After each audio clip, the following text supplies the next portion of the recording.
Welcome to Briterion Bollection, bitches. Um, I'm your host, Kevin. This is my boy, Kris. Yeah.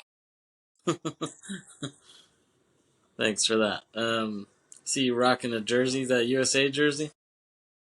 Deutschland. Of Deutschland. 3 stars. Should be 4. I got the Mexico white with maroon squigglies. So I didn't realize we'd have a soccer match on this episode. How many stars are there on that Mexico jersey? I don't see one. Yeah, well, Maybe this time around. Maybe this time. see my height theory. Mexicans are too short. You need height. I mean, they're pretty much all the same size nowadays. I don't know. I don't know, bro. Um, It's gonna be at home though. World Cup's gonna be at home for them, so that'll be a big advantage. Azteca, people don't we'll see. Azteca alive. Yeah, we'll see about that. Maybe after when we're done with this episode, we can exchange jerseys. I don't have my Under Armour jersey on. It's My okay. breastplate that keeps my heart rate and my those Yeah, those bras that the guys yeah. I don't know why they Those can't make bros. more man. Yeah, yeah. It's like an Apple Watch for your tits, for your man boobs. Exactly.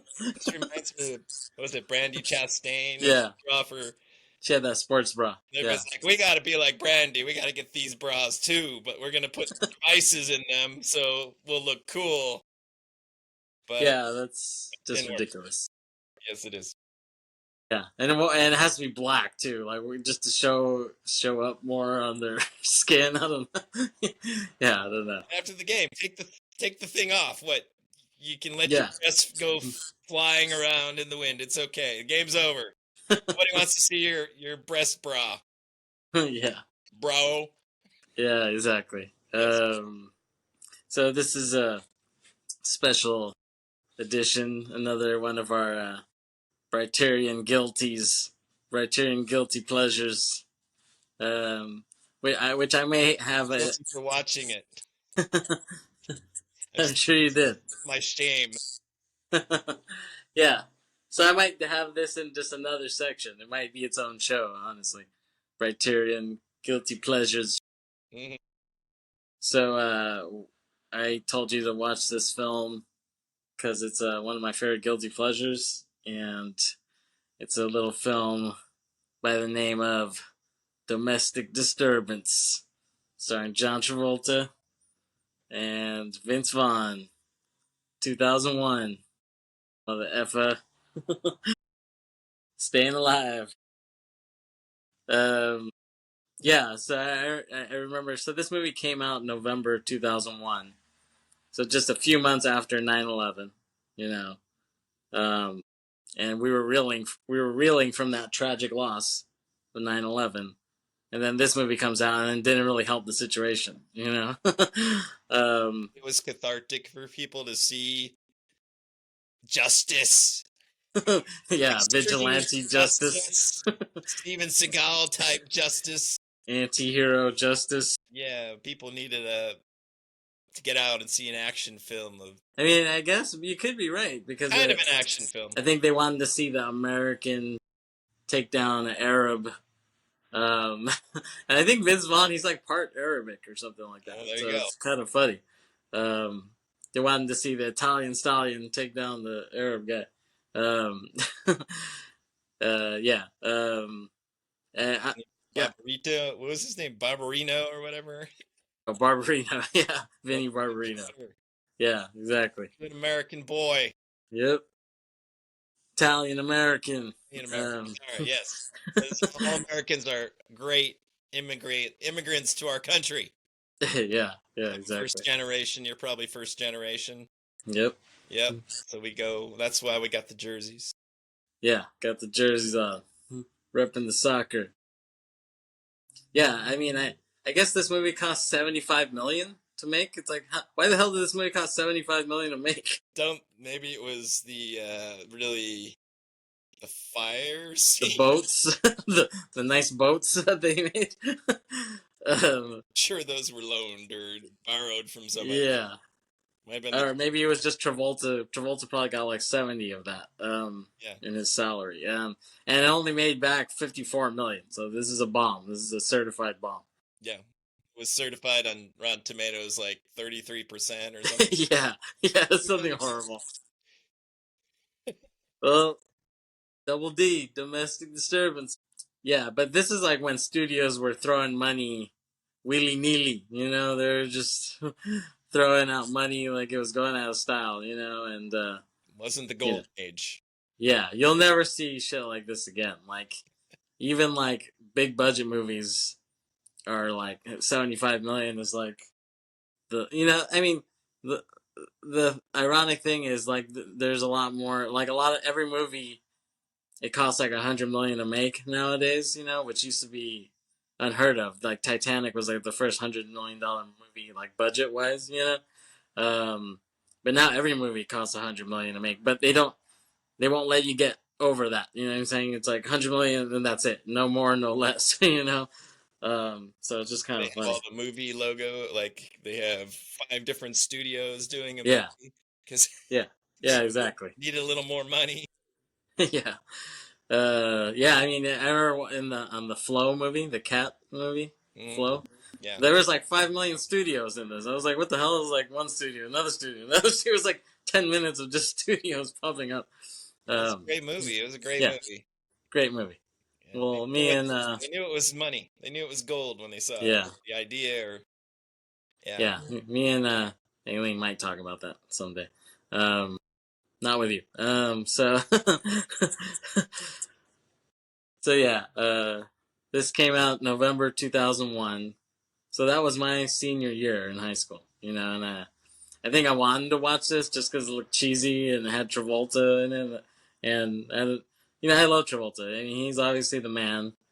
Like we said, he was in Welcome Back, Kotter, and he was in some Brian De Palma films. He was in Carrie. I think Carrie was actually his first movie, um, and then he was in the movie Blowout from De Palma, which really made Tarantino a fan. Like Tarantino, that's the movie that made him want to put him in Pulp Fiction, really, And then Pulp Fiction, well, he obviously after the De Palma movies, he became a superstar with Saturday Night Fever and Grease. That was a real, combo that made him a star all over the world.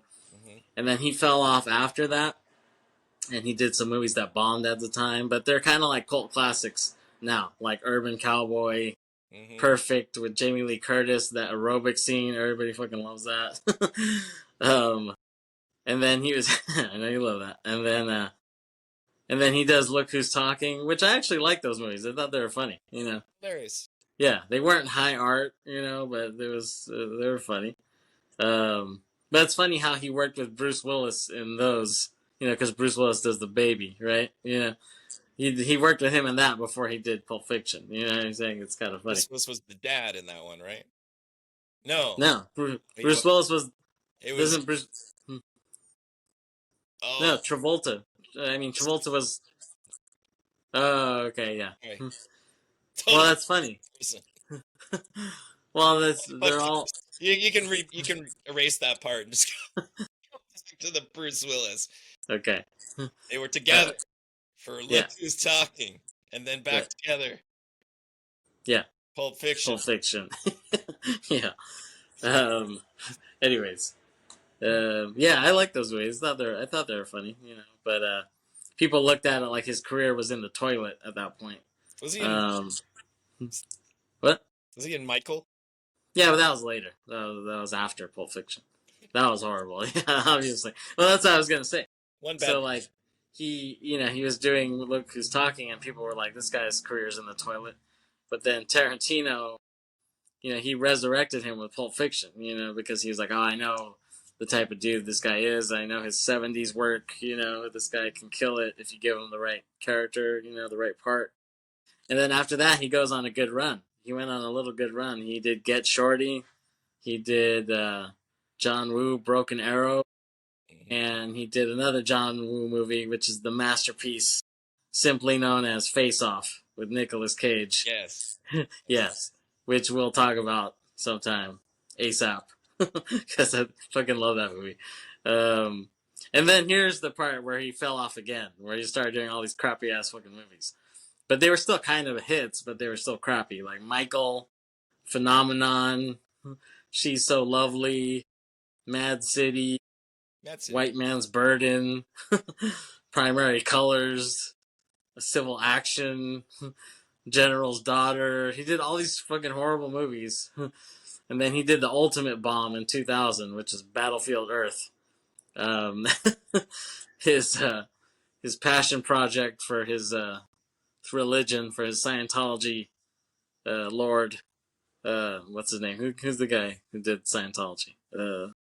Oh, Tom Cruise? No, the founder of Scientology. What's his name? No idea. Well, okay. Well, he that's why he made Battlefield Earth, because it was based on some Scientology shit. But that was a bomb, obviously. And that ruined his career for like a year. It was horrible. But then he actually bounced back somewhat in the summer 2001 with the movie Swordfish, which was him, Halle Berry, and Hugh Jackman. Which actually didn't make that much money, but it made a profit. You know, it was over $150 million, so it was respectable. You know, and then so that was summer 2001. So just a few months later, November, he comes out with this guilty pleasure piece of crap known as Domestic Disturbance, and I think I saw it like on pay-per-view a few months later or something like that. Came out pretty quickly on pay-per-view. I remember just laughing my ass off watching it. I was like, "Oh, they're showing this? Okay, I'll peep it." You know, got some pizza, and then I'm watching it. I'm like, "This is fucking horrible. It's fucking ridiculous." Acting was just horrible. Dialogue was ridiculous. Even though the cast is like kind of good.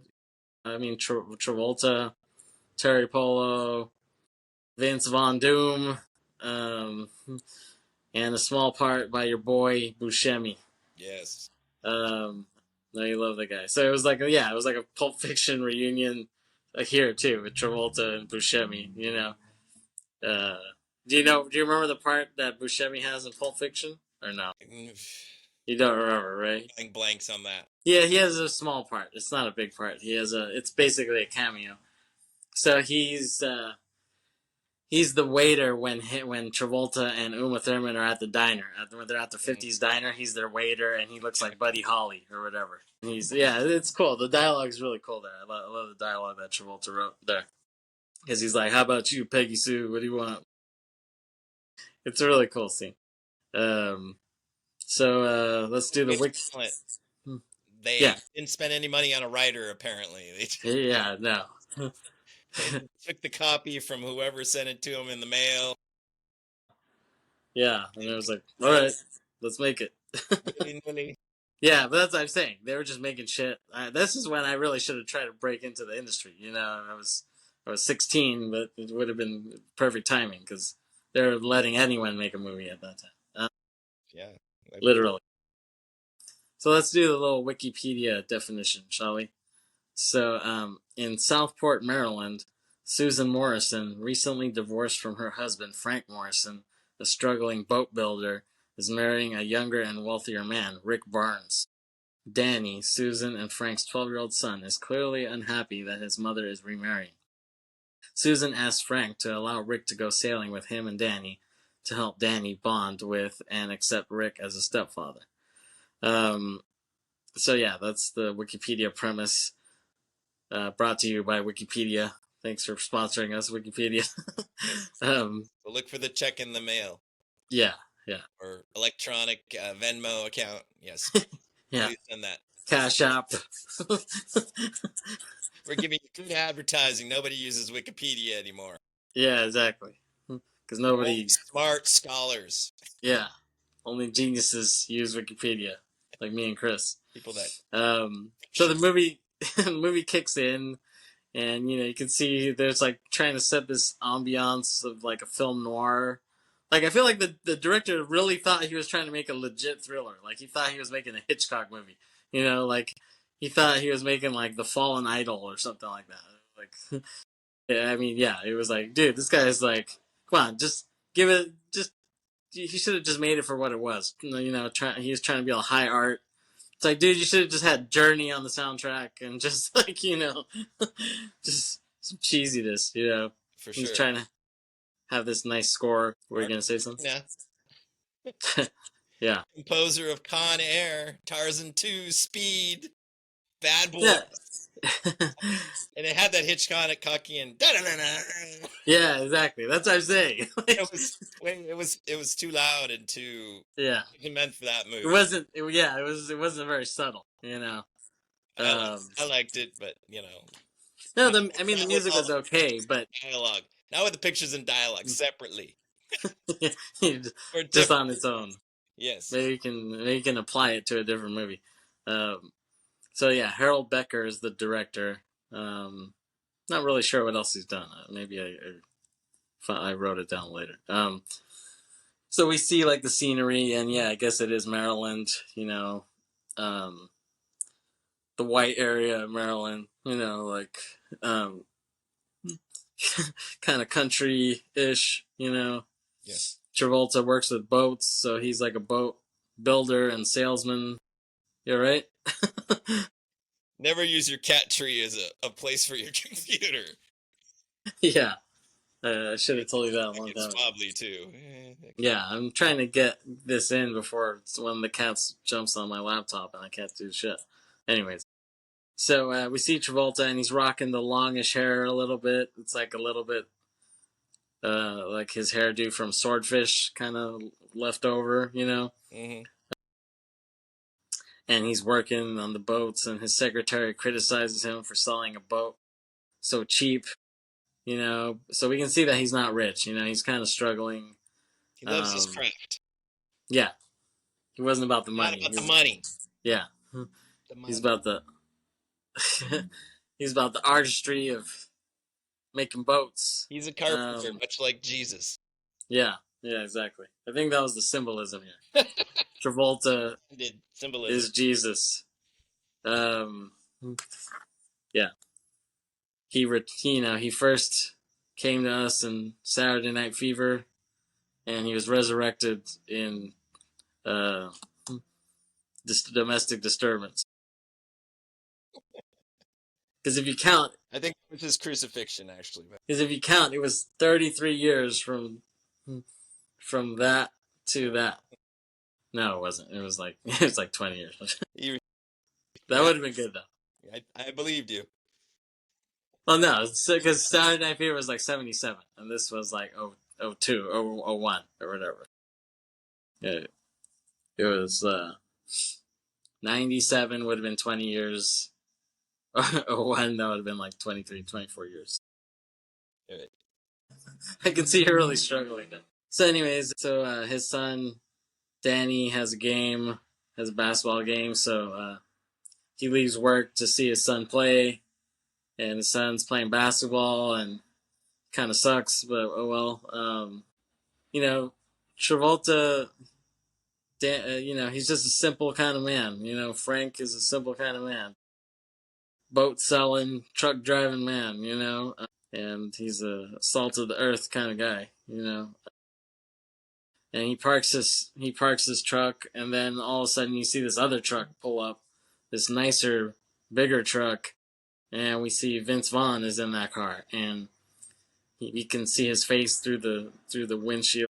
He kisses a woman in the passenger seat, and he like creepily waves at Travolta. He's like, yeah, yeah. Somehow he was creepier in this than he was in the Psycho remake. But probably not as creepy as in Wedding Crashers. That was probably his creepiest performance.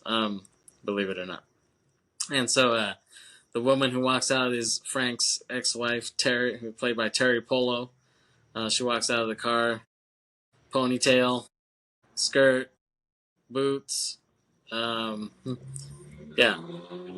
I'm a big Terry Polo fan. Meet the Parents, Meet the Fockers. Little Fockers. Big Terry Polo fan. And also she has this cool ghost story from Celebrity Ghost Stories. It was like this cheesy show where they had like celebrities, quote unquote, saying their paranormal experiences or whatever. And she had actually a pretty cool one. So seeing her in this was the year after Meet the Parents, but she is way too young for Travolta in this, dude. She's hella young for Travolta. I mean, he's got at least 20 years on her. But they're trying to make it seem like they're contemporaries or whatever. You know what I mean? Like it's not like they're trying to make it like older men, younger women. It's like they're trying to make it seem like they're the same age, which is not true at all. He was like in Saturday Night Fever when she was born. Like yeah. And then Travolta asked her why Vaughn's ass isn't coming to watch the game, and she tells him that Danny doesn't want to see his ass there. And, they walk into the gym, and he sees the coach, and they ask him where's Danny, and he says he hasn't shown up. So, and then Frank gets a call that Danny is at the police station. So they go there, and the cop is really concerned about Danny running away because this is not the first incident. And Frank thinks it's because he's trying to get his parents back together or whatever. But they're both like, no, like that's not happening. And it's like I feel like they just had this scene in there just to set up the backstory. Like it doesn't feel as forced, believe it or not, as some other movies and shows that I've seen. But like, yeah, I feel like they're just trying to set up, like little things in the backstory to like make it make sense later on, in the story. Right. Like, did you ever see Blue Bloods or whatever? It's like some CBS cop show. It was horrible. Mm.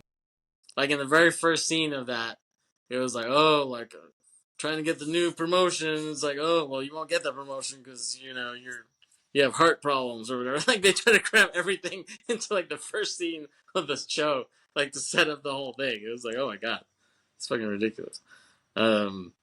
Yeah, like like every line is trying to give you some overt information. You know what I mean? It's like not subtle at all. And then the guy asks what they think made him run away, and Terry Polo says it's because she's getting remarried, and the cop's like, "Who's the lucky guy?" Like, and Travolta's like, "Rick Barnes." And he's like, "Oh, I know Rick." He's like, "Of course you do. Everybody does." Like, I don't like these names. They're the most generic ass names. Rick Barnes, Frank Morrison. These just sound like lame ass dudes. Simple white, Like in it, simple white names. yeah. Like I mean, Ace Ventura had annoying ass last names, but these are just like so generic. And then like everyone, he's like, "What about Tommy and Johnny?" Like they're just like all the same freaking simple ass names. Then we see Travolta eating crab with Danny, crab cakes, which Maryland is known for that. They're known for their crab. You can't eat crab, right? No, no. Yeah, I'll you're swallow. allergic. Won't be able to breathe. Yeah, just wanted to confirm that. I think Travolta was like trying to sneak in food scenes in every movie he does. Like I feel like every movie at one point I see him like eating or he's like doing something. He's like always trying to hey, can we get a dinner scene in this movie? Like I feel like he's always trying to bring in food scenes. And then the kid Danny, he annoys me. Just his face, like he just looks like he like stepped out of a Pixar movie or something. Like like he looks like he was created by John Lasseter, and he looks like a mix of like Andy and Sid from Toy Story, like in one kid. And his face just looks so like Rugrats. It's fucking annoying. Doesn't fit the part. He doesn't look the troubled angst kid that's gonna do a lot of bad things. Yeah, he was just Doesn't look too like that kind of kid. skinny and twerpy. Yeah. They should have had a kid who's like, has head totally shaved or has like a mullet or something. Oh, yeah, that would have been good. Yeah, that would have been good. So he tells Terry that he told Danny to give Rick a break, and Terry tells him she asks Frank if he can take Rick out sailing with them, and he's like, "Take him sailing? The hell?" Yeah, he doesn't like the sound of that. And then we cut to him taking him sailing. um, but yeah, no, Frank. Before that, Frank goes to his humble abode with his new chick or whatever, who also looks pretty young, honestly. Um, and I didn't get it. It's like, is she his girlfriend or his wife? Like, it was kind of. I guess she's his girlfriend. I'm like, what is the purpose of this character? Yeah, because it was like you never really saw them. They didn't seem together. You know what I mean? It was just really weird. Even though they're like living together, but they didn't seem like romantically together. It just seemed weird. Living together. Yeah, Yeah, they probably cut that out though. yeah. They're like, oh, this is a little too disturbing. What PG-13 rating? Speaking of disturbance, this is too disturbing, and we gotta leave this out. Um, and so he's pissed about the whole thing. He's frustrated. Frank doesn't want Danny hanging out with him and liking Rick more than him. He doesn't want him to replace him as his father. You know, and his new chick, is saying, "Oh, take him sailing. Like he seems like such a nice guy. Everybody loves him." And he's like, "Fucking bitch," like not helping my cause. Um, cut to they're sailing with Rick, and this almost looks like some lame like Ralph Lauren ad, like with no hot chicks, just like them sitting on some lame boat, and Frank is like suspicious of Rick. He's like kind of sizing him up. He's like. Trying to grill him a little bit because he's like, "Oh, there's so many beautiful places in the world. How'd you end up here?" And he says he invested in some pharmaceutical company or something. I guess he's a pharma bro, and but he assures Frank that he doesn't want to take his place as Danny's dad, and he asks him like, "Oh, how do you think I could win Danny over?" And he's like, "Well, he does need a new baseball glove." And then he's like, "Okay." And then cut to one of my favorite scenes in cinematic history. Um, Thought you and watched. so, yeah, yeah. So and then Rick's trying to like get on Frank's good side. So he's like, "Hey, like maybe you can build some boats for me for this harbor that I bought." And he's like, okay, like he doesn't want to admit it, but he's like, yes, like I need the fucking money, but like he's like, all right, well, I'll see, we'll see, he's trying to play a coy, where deep down he's like, yes, I need the, like, fuck yeah, I need the money, um, and but Rick is really just trying to get in his good graces. I don't think he needs any fucking boats built by him. He's just trying to like win him over, and Danny doesn't want to go to the wedding because it would be weird, like and he's like, his dad's like, what? And he's like, you have to go. Your mom will be pissed if you don't go. And he's like, I don't want to go. Then he says, oh, okay, like if I go, then you go, and then we can make fun of Rick together. And he's like, oh, okay, sounds good. So they walk into the wedding, and I hate Frank's fucking girlfriend. She's an ungrateful biatch. Um, because like she's saying, "Oh, Terry really hit the jackpot with this guy," and like I could just imagine Travolta like side eyeing her, like, "What, really, bitch? Get the hell out of here!" Um, yeah, and so in the middle of them like saying their vows, which they have a nice little outdoor wedding at the house, no need for a venue, just big house, nice big lawn. And then all of a sudden we see Buscemi pull up in a cab to the wedding, and he walks in and grabs a glass of champagne right when they're in the middle of saying their vows. Vince sees Buscemi, he like looks up in the background, and he looks behind Terry's head, and just the cheesy look he gives as he looks up, like like his acting here is horrible. Like she's giving the vows, and he's like, it's horrible.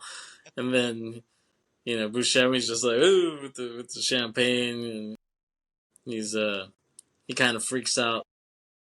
Rick there, and we cut to they're shaking everyone's hands who came to the wedding and hugging everyone who came, and Vince is shocked to see him, and Frank asks him afterwards, like, who's your friend? I can tell you were shocked to see him, and he's like, oh, he's just a friend from school or something like that. He like tries blowing it off.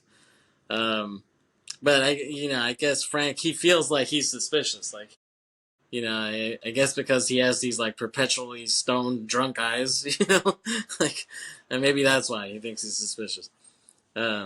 So Frank walks over and like sizes him up too, and then Buscemi's like, oh, that girl must know some good tricks to be able to have Rick settle down.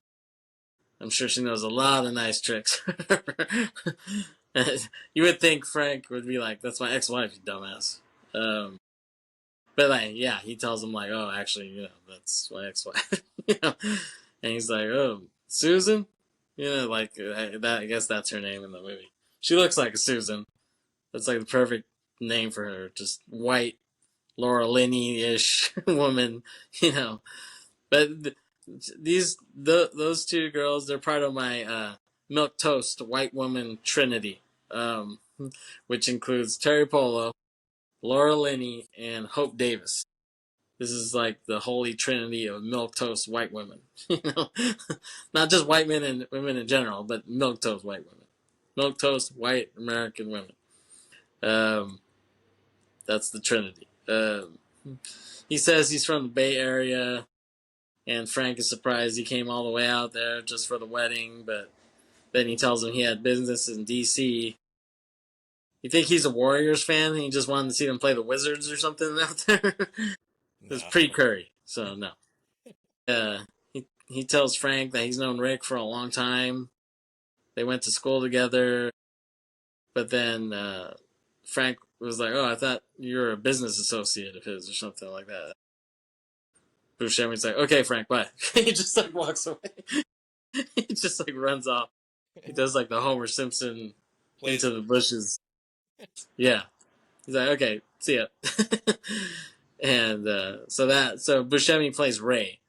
And Buscemi and Ray and Rick are alone, and Ray is like, why didn't you invite me? It's like, I could have got you stuff at like Crate and Barrel or something. Nice little Crate and Barrel reference. So yeah, so the next scene is one of my favorite parts. The infamous baseball catch scene. so we see Danny and Rick playing catch outside on the lawn, and Susan, Terry Polo, is like, oh, like, I'm gonna go somewhere, like, you guys have fun playing or whatever, and he's like, yeah, sure, and he's like, fuck, I gotta play with this fucking kid. And Danny does not throw very well. He's like a mix of Rick Ankiel and Chuck Knobloch, like, with maybe a little Tatis thrown in, he's,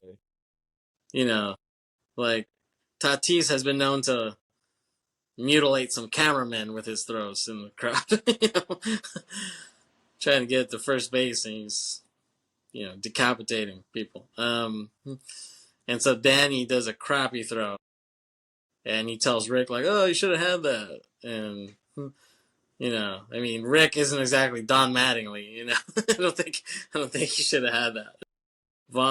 Rick is getting pissed off. He's like, what the fuck? And Danny does another high throw, and he tells Rick that he should have had that, and he's like, should have had that, like, and then he's like, my dad would have got that.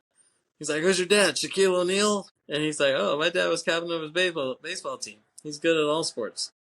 He's like, oh, you know what? Your dad's working for me now. So he's going to build me some boats. Did he tell you that? And he's like, no, he didn't. Danny does another throw. It was a horrible throw. Vaughn is like, if your dad was such a good baseball player, why didn't he teach you how to throw a baseball? It's like, you need to point your feet at someone when you throw it to him. And he's like, come on. It's like, point your feet at me. He's like, turn the ball loose. He's like, you throw like shit. Ah! So hilarious. And then Danny doesn't want to play anymore. So Vince throws his glove at him, and he walks into the house, and he's like, fine. He's like, just fuck off. And Vince goes into the house, and then the ball like flies through and breaks the window. He's like, oh shit, oh my god, like. All of a sudden, Danny turns into Pedro Martinez. He can throw with like such accuracy, and but it's like then it just cuts. It's like, wouldn't you like? Shouldn't we see their conversation after that? Shouldn't we see like Vince Vaughn being like, "Wait, what the fuck? Why the fuck are you breaking windows, asshole? I'm gonna, I'm gonna kick your ass, and your mom's gonna be pissed off at me. But it'll be worth it because I get to kick your ass." Then we see Danny with Frank, his dad, Travolta, and he's showing him how to lacquer boats. Did your dad ever teach you how to lacquer a boat, Kris? Can't say that he did. No. Did a lot of things, but never a boat. I'm sure he did. He then asks him about the window. He's like, "Oh, what's up with that window breaking?" And he tells him that Rick tried to hurt him with the ball, but Frank doesn't believe it.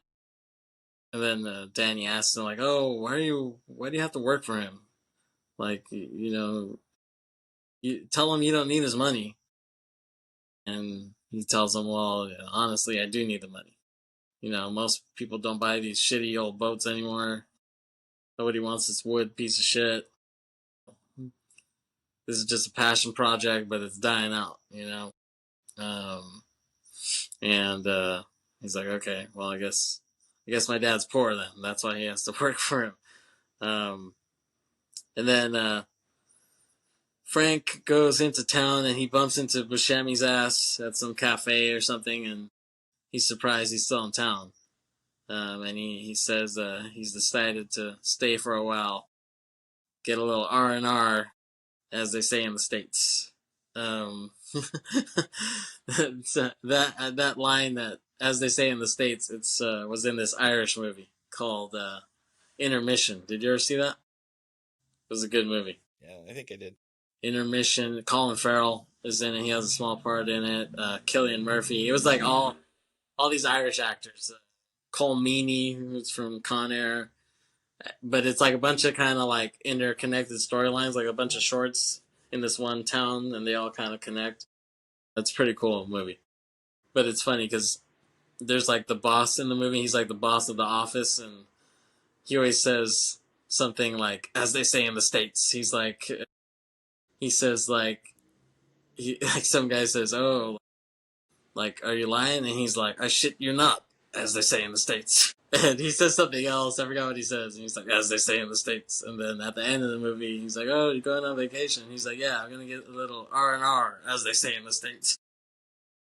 That movie's tight. Intermission. You should peep it. I'm sure it's on like Tubi or something.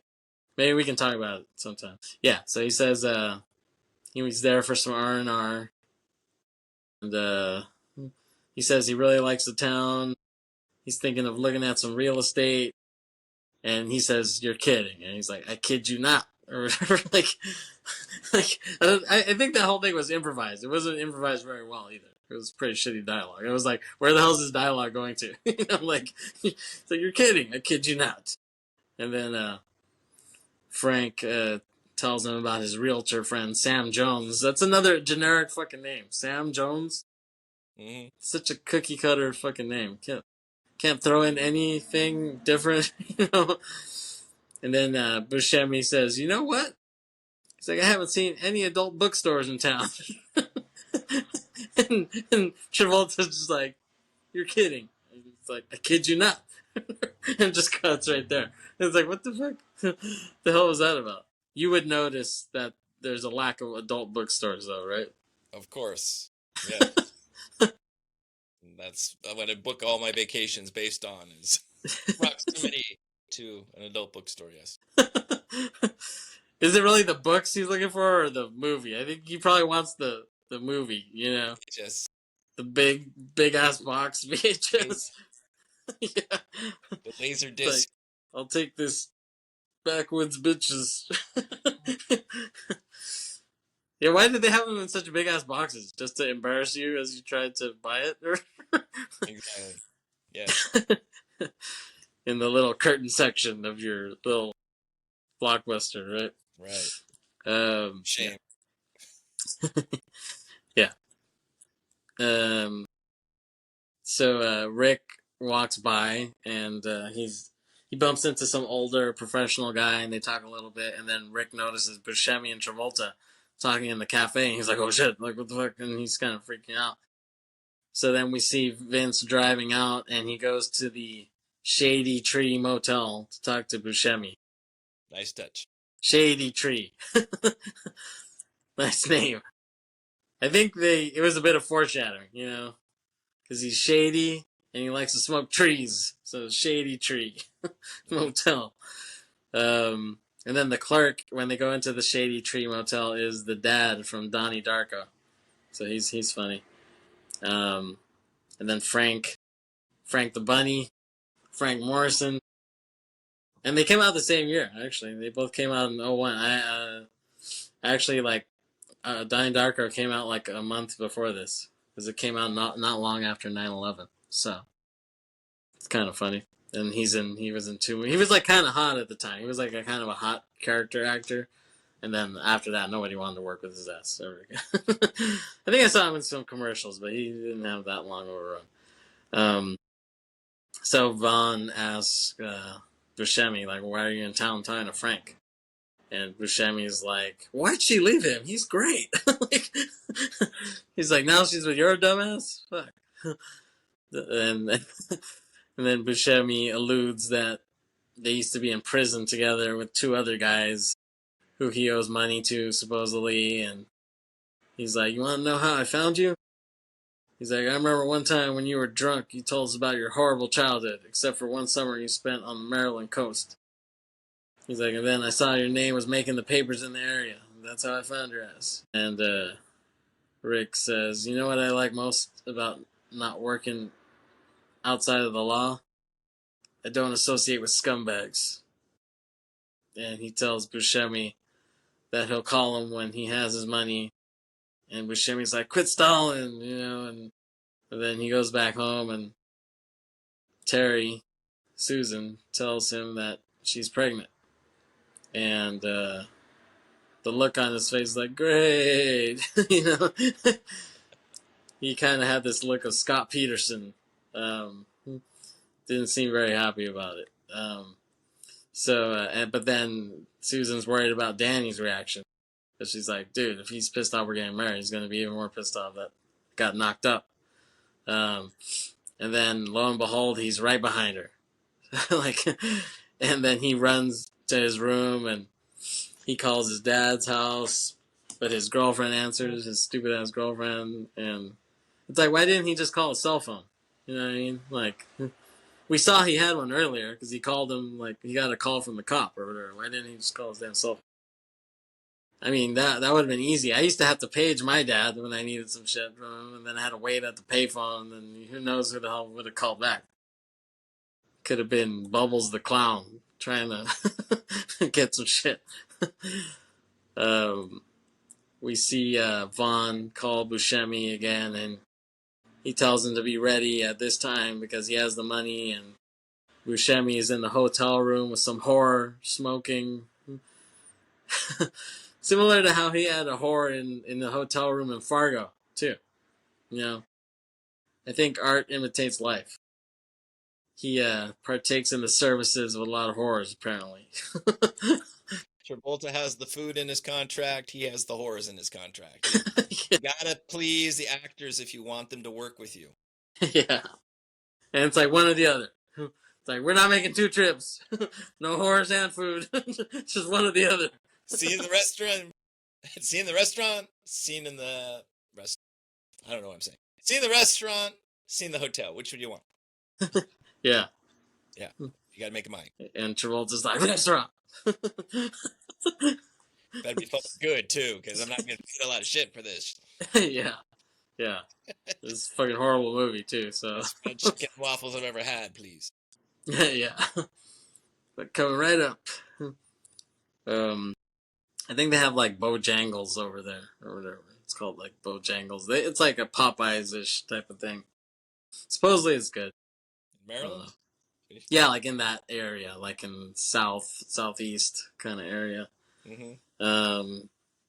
So yeah, he's trying to call his dad's house, but his girlfriend answers. Yeah. Vaughn tells Buscemi to be ready. He has the money. Buscemi's with the horror smoking. Um, and he turns on the basketball game. See, he does like basketball. Yeah. You know what I mean? Mm-hmm. And it looks like he's watching like Bulls Jazz or something. But this is post Jordan, so it couldn't have been that finals Bulls Jazz. It was just some random ass game, Bulls and Jazz. And or as you like to call Hinting him, where the he's supposed to ass. think. It was like a subtle hint. Yeah. And he tells them he has to go into town and he'll be back. Rick, that is. And then Danny decides to like sneak out of his window, you know, because we set up in the beginning that he likes to sneak out and go places and stuff, and likes to just leave whenever he wants. So this set it up for this situation. So he sneaks out of his window, climbs out down the house, and he sneaks into the back of Vince Vaughn's truck. And it's raining like hell. It's raining cats and dogs, and Vaughn picks up Buscemi at the Shady Tree Motel. Slim Shady. And you know, he's gonna give him his money, and Ray tells Vaughn, like, I'm going to Miami. Now he wants to watch the Heat play. You know, he wanted to see Jimmy Buckets. Well, at that time, yeah, I guess like Alonzo Mourning at that time. You know, that was a couple years before Dwayne Wade came in. You know, so and then Vaughn tells him, Miami has no appeal to me. You know, which kind of surprises me. He seems like a Miami guy, you know, so it's kind of weird that he doesn't like that. And then, you know, he tells him he's going to have a kid, and Buscemi is like, wow, 2 kids? And he's like, you're taking this Leave It to Beaver thing really seriously, you know? And then he's quick to say, he's like, oh, Danny isn't mine. He's like, quick to say that. He's like, no, that kid ain't fucking mine. Fucking throw a baseball. Yeah. He didn't get that shit from me. And he's like, I put up with the damn kid because I have to. And then Danny's like in the back seat, like, I'm right here, asshole. You know, like, can hear everything you're saying. And Rick tells Ray that he has to stop to get some more cash. And because he can't see, I guess, it's raining too damn hard.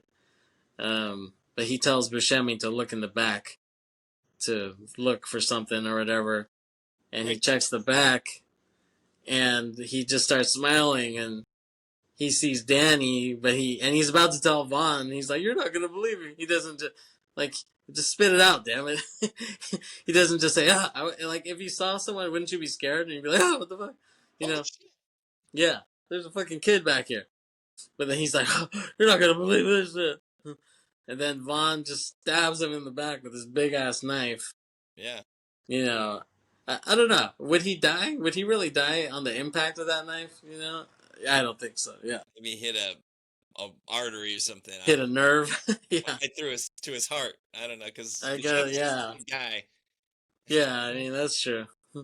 It is. It would be like stabbing a piece of chicken, I guess. You know.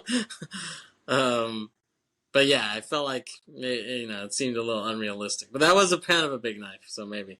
And he is a pretty skinny dude. But he just dies on impact of the knife. He just like right when it goes in, like like like horrible act. Like you would have thought he would have rattled around for a minute or two. You know, he just dies right there. Yeah, he just like like he loses all life right when the knife goes in. Like a spinal column. Yeah, I guess so. I guess like yeah, apparently so. Yeah, and so Danny sees all this. He sees Steve Buscemi die in front of him, on top of him, you know? And he's scared shitless.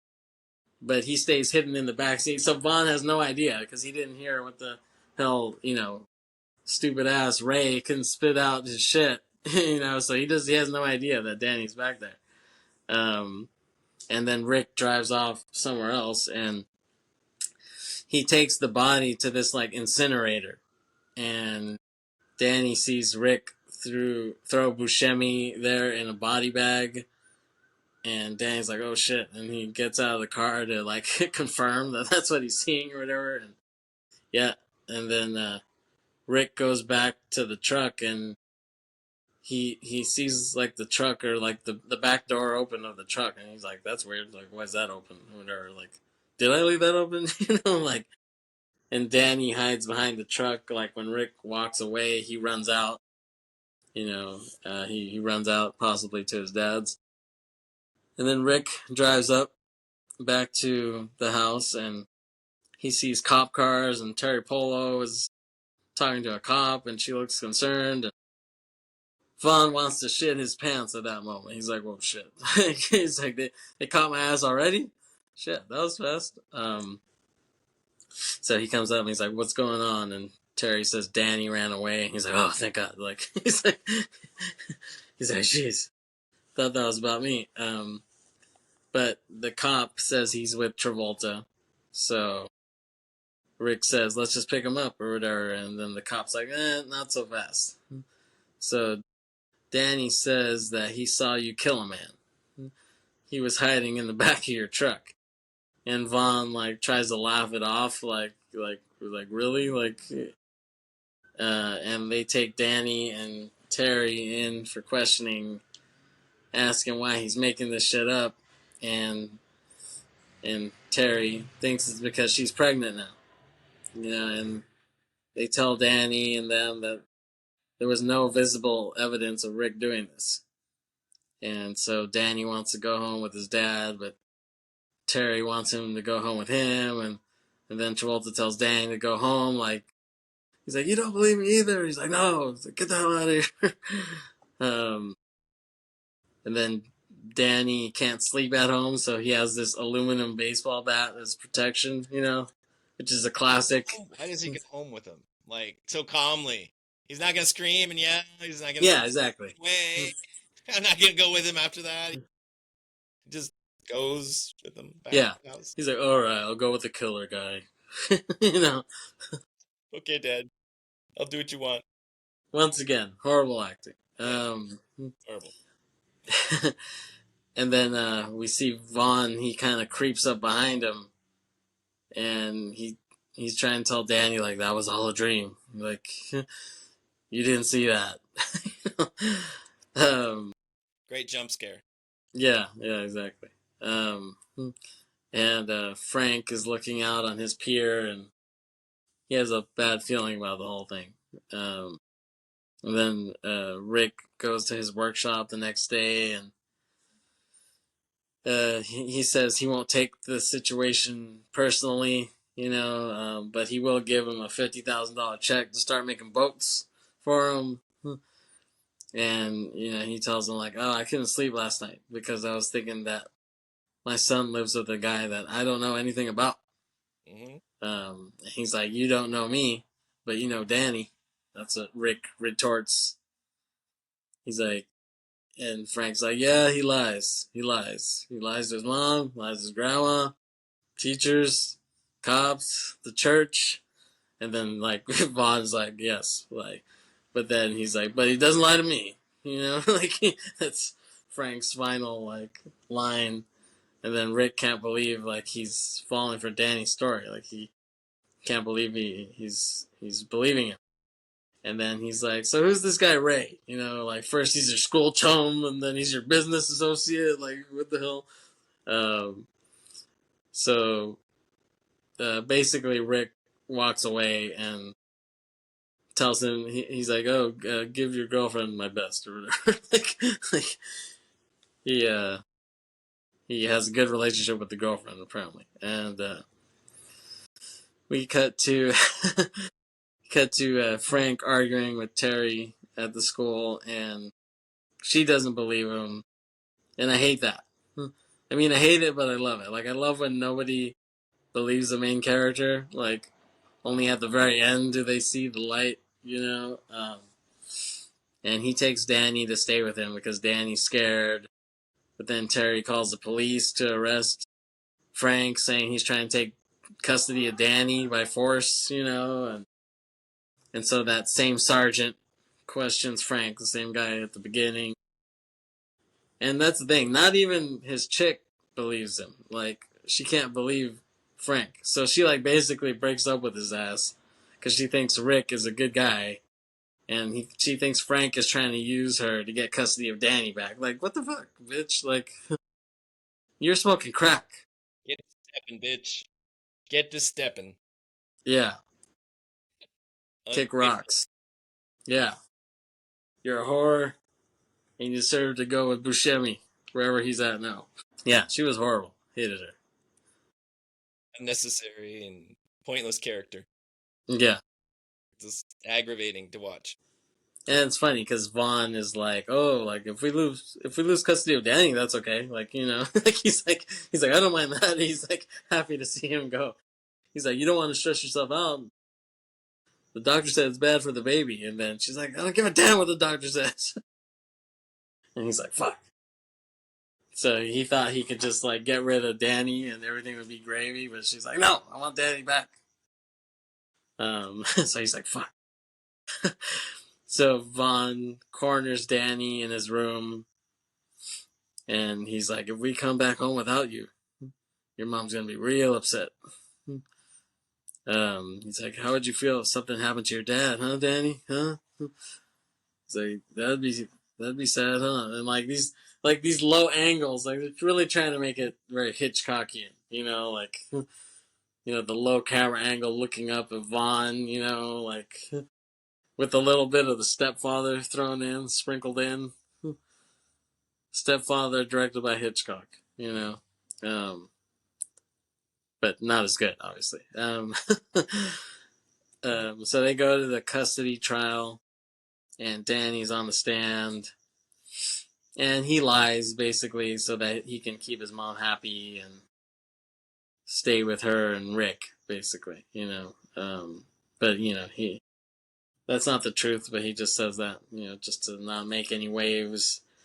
And Frank goes drinking with his secretary, and you know she tells him that's how he lost Danny the first time, like him on the sauce, you know. That's how he lost him. And Rick is at some fundraiser, and they're leaving, and then Frank shows up, like all blitzed, and he's like, I want to talk to my son. He's like, at 10 o'clock at night. And he's like, yeah, so?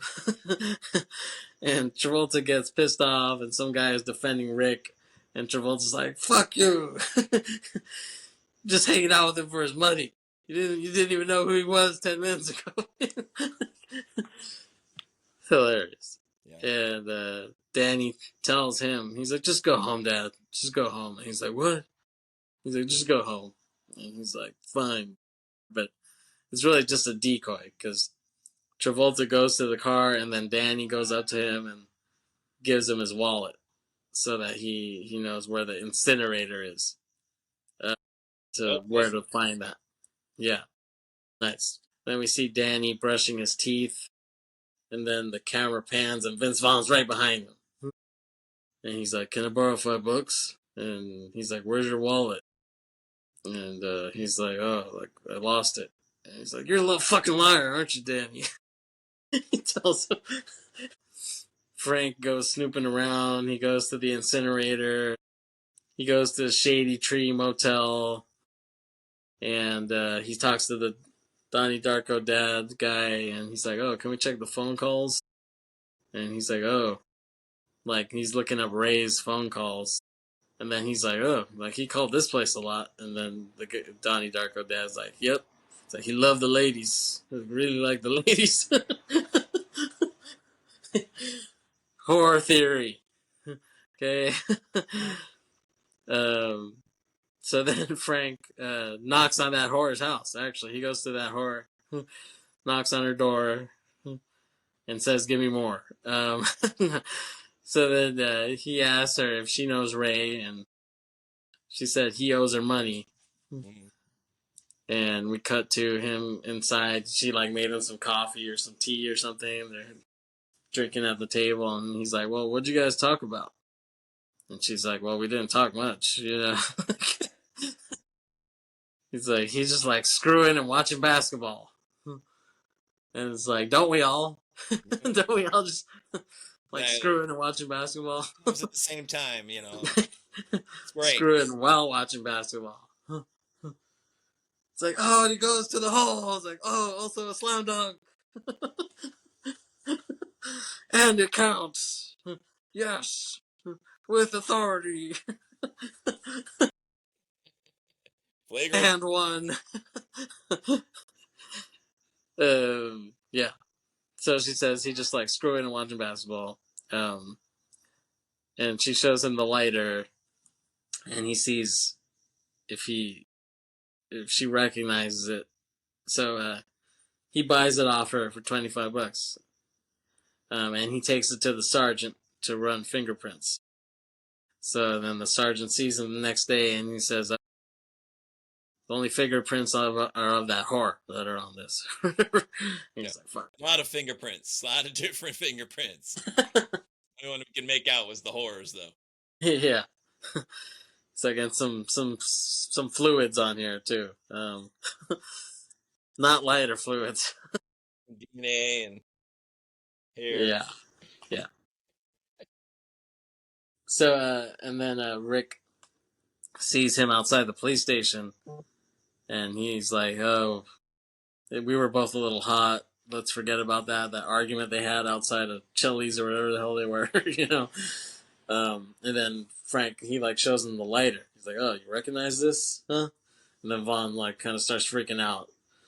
And he's like, "If you touch his hair on my son's head, I swear that's the last thing you'll ever do." And Vaughn is starting to get pissed, and he backtracks now, and he goes to the Shady Tree Motel, and he talks to Donnie Darko's dad doing Domestic Disturbance. And I mean, I guess we can assume that he took him to the incinerator too, maybe. And we see Frank looking at pictures of Danny, and he sees one where he's wearing this basketball jersey, and that like clicks in his head. He's like, basketball. Wait, like basketball. Okay, like this is like, yeah, you know, like they're trying to make this like Usual Suspects or something. Like, you know, like this is my light bulb moment. So he goes like in a rush, drives back to the horse house, and he like bangs the door, and she's like, "What the fuck do you want?" And he's like, "What team did he root for?" And she's like, "What?" And he's like, "What team did he root for?" He said he liked to screw and watch basketball. What team did he root for? And she's like, and then I guess she tells him Bulls, Chicago Bulls. So he searches on Google. He's like, Chicago, Ray Coleman. He's typing horribly, and he has a few hits. There's a few hits on Google, and it was even pre-Google. I think it was like Ask Jeeves or some shit like that. And he sees an article. It says 3 convictions in racketeering case, but this 4th guy got away with it or whatever. And he clicks the link, and it's funny that the crappy internet of the time makes this suspenseful. You know what I mean? Like, the internet was so slow that this is a suspenseful scene. The moment. Big reveal. Yeah, that would never be suspenseful now. You would just click and you would see, like, okay, great. But he clicks it, and then you see it all blurry, the picture, and then it just, like, slowly, 3 seconds later, gets, like, more in focus, and then we see, clear as day, Vince Vaughn's face. And then when Frank sees that, he's like, "Oh my god. Oh god." He's like, "Oh no, God." He sees that. Still no proof that he's a murderer, though. Yeah. No. It's got No. nothing to do with what's going on with his boy. But anyway. Yeah. I guess he just, I don't know, he's disappointed that... He's a bad man. Yeah, he's, connected with some shit, Liar, pants on fire. Yeah. Yeah, but just the crappy internet loading, and blurry, then ding! He's like, "Oh god, no. No god." Everybody's sitting on the edge of their seats in the theater. Yeah. It's gonna happen. You can thank the crappy internet at the time for this suspense, people. Thank you. Yeah. And, yeah, but then I guess he sees his real name is Jack Parnell. Another Another cookie cutter ass name. I feel like they just got these names from like a golfing index from the 50s. They're like, okay, let's get some golf player names for this. You know, Those yellow jacket guys or whatever that win the. yeah, the Masters. They got all the winners of the Masters tournament in the 50s. They were like, okay, Jack Parnell for putt for birdie. You know, Ray Coleman for eagle. Yeah. So, and Travolta, he's so bummed out. Um, and so he calls Detective Stevens, but he's not there. And he sends an email to the detective with his like big ass Comp USA computer, this big ass boxy computer. Sends an email. I'm surprised how much technology is in this. Jeez. Um, yeah, really. This makes hackers look like Andy Griffith show. Yeah. So Frank walks back to his desk and he's hit from behind. He just walks back and sounds like, "Don't," and then he's passed out and just horrible acting. He's like, ugh. And we see it's Vince Vaughn who hit him, and he's unconscious on the ground. And Rick starts to put lighter fluid all over the place. He's unhinged. And he takes that lighter and he accidentally lights his arm on fire. He's like, oh shit, his arm's on fire. You know, like an idiot. And he has to take off his jacket. And he's like, okay, let me take this off. And he ends up burning everything fucking down. He was still able to accomplish, I guess, what he wanted to, but he almost burned off his arm in the process. He's like, oh fuck. He's like, I love that jacket. Damn it. Like, that's not going to be suspicious at all, burning down the boathouse. Yeah. That's not going to arise any suspicion. Yeah, exactly. And then Travolta's lying there unconscious as his shit is burning down. And it's funny because this almost reminds me of the last sequence of Ninja Scroll when they're on this burning boat. And, you know, Travolta has this samurai hairstyle. And then Smoke, like, wakes his ass up. He, like, can smell the smoke. He's breathing smoke. And he's like, oh, shit. And he manages to escape. And he jumps into the lake. And Rick goes back home in his truck. And Danny's watching the news with his mom. And he can see that Frank's workshop is burning down. His dad's workshop is burning. And he's trying to call his dad, but he's not answering. And he's trying to tell his mom that Rick did this, you know, but she's kind of like, no, he didn't. And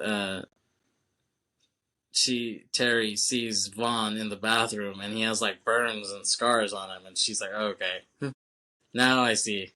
Now she finally gets it. And also Vaughn is not being very subtle. They're like, dude, close the fucking door. You can't close the door while you do this. You know what I mean? Just want to be on display with all your burns and shit and cuts. So she goes to Danny's room and she tells him, okay, we need to get out of here. And they try to like pack up quickly, and then Vaughn sees them leaving and like, oh, where are you guys going?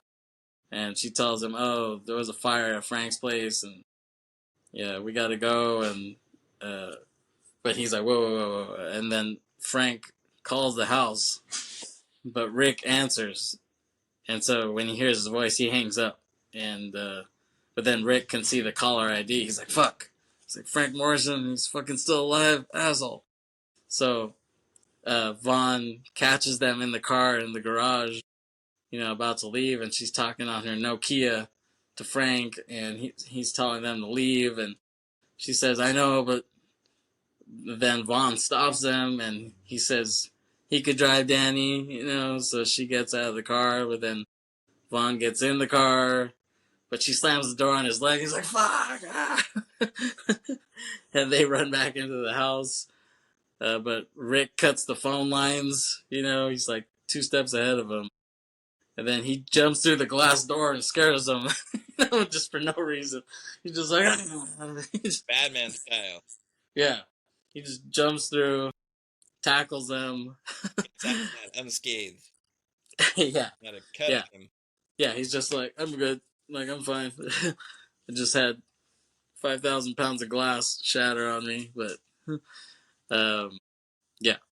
So he sees they're trying to hide from him now, and he sees some feet behind the door, and he's like, "I got your ass!" And he opens it, and there's just some shoes there. He's like, "Fuck!" And then Danny comes from behind and hits him with the aluminum bat. He's like, "Ah, fucker!" Classic mode of security, by the way. You always gotta have an aluminum bat around. I felt like it was turning into a Warner Brothers episode. Who's the bat? Like Animaniacs or whatever. Jerry, something. Yeah. There's a lot of props, So then Danny goes to the garage, but then Vaughn comes behind him all bloody, and he like bitch slaps Danny. He's like, yeah. I And he ties him up. In the home. Yeah. Yeah. You almost got your father killed. Yeah. Yeah. Report him. Yeah. Stay with your father. What's wrong with you? Yeah. So he ties him up with a cord. Yes. And he throws him in the car. And then Frank bursts in and jumps on Vaughn, and he punches him a few times. It's a real slobber knocker, as you would say. Mm-hmm. Frank hits him with a fucking shovel. He's like, and then Vaughn pushes him through the car window, and he sees Danny there. He's like, "Oh shit, Danny, you're there." Then Vaughn picks up a fucking crowbar, and he's trying to hit Frank. He's using like a bar stool to like defend himself. He's like, "Oh, yeah." There's a lot of fucking props. He's gonna break through the bar stool with his crowbar. Yeah. Like, there's a lot of props in this scene. It wasn't well thought out. No. No no choreography here. No, none of that. Yeah. No, not at all. This is a far cry from Jackie Chan and Rush Hour. So then Danny climbs out of the car and bumps into Vaughn, who trips, and he strikes the electrical box with the crowbar, and he's like, and then he dies. And you can see the smoke come off him. And then just the weird look on Travolta's face when he sees him. He's like, what was that? Yeah. And then Terry needs to go to the hospital because I guess she lost the baby. I guess that's what they're saying, right? Yeah. Like, I guess she didn't want his baby at the end of the day, maybe, So it was like, okay, I don't need that anymore. Now that this guy is an asshole, Sequel. Could have been a sequel. DD2, Judgment Day. He'd be about our age. Well, he'd be about your age, maybe. At this time. Yeah. Yeah, he would. 20-something. And then now everybody wants to kiss Frank's ass. Like, sorry, Frank. Sorry. Sorry, we didn't believe you. He's like, don't apologize to me. Apologize to Danny, asshole. He's been telling you this whole fucking time. Didn't want to believe his ass. Yep. And then they drive off in his truck behind the ambulance. And they ride off into the sunset. End film. Thank you. That was a lot. Yeah. Did you, you found some good research, right? Research? Didn't you? You were telling me some shit. I mean, there was that little factoid about the bar fight in North Carolina, I think it was. Oh, yeah. That happened during this. He got stabbed several times, and yeah. got thrown in jail. Yeah. I don't know how that happened. Yeah, I mean, I remember hearing about that at the time. It was like, like in early 01 or 2000. It was, I was watching E News or something, or Extra or some shit, and they're like, oh, in other news, Vince Vaughn was arrested in North Carolina today for a bar fight with Steve Buscemi. It's like, what the fuck? And then you can Google his mugshot. It's great. I love his mugshot. Because he's just like, what? Like the watery ass eyes. The I've been up all night look. The shirt is like fucked up. It's like slightly ripped. Or great mugshot. Yeah. One of the best mugshots I've ever seen. But yeah, that was Domestic Disturbing Behavior. Any last words, Kris?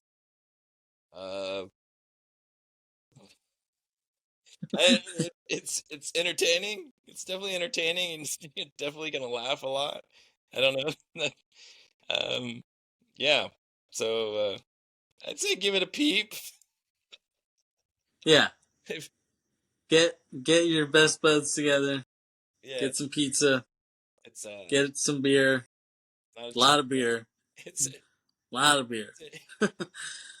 and and it's watch Domestic Disturbance. it's not a chick flick. It's a film for guys. Yeah. Yeah, exactly. And watch it on Roku right now. Yeah, It's free. nice. Free for a month. All right, Kris. Good channel. Thanks for joining me tonight. Sir. It's a pleasure. Likewise. Thanks for listening to Briterion Bollection. Guilty Pleasures. We'll see you next time. Peace out. Later. Later.